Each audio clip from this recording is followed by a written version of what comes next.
Hello friends, welcome to my YouTube channel in Krishang French Learning. In my today's video, I will teach you seasons in French. So friends, let's start. Autumn. We say autumn in French as automne.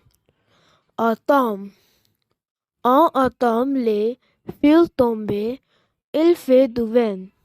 It means in autumn the leaves fall, it's windy. Next, spring. We say spring in French as printemps. Printemps. En printemps, il y a beaucoup de fleurs. Il fait beau. It means in spring there are a lot of flowers. The weather is nice. Next, winter.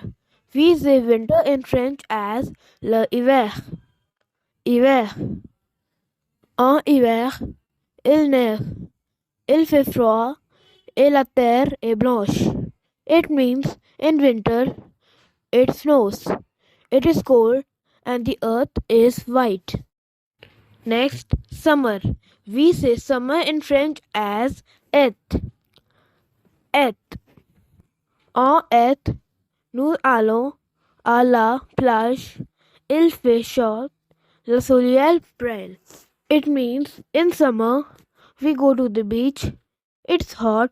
The sun is shining. So friends, that's all for the day. We will meet in my next video. Please subscribe our channel. Thank you for watching.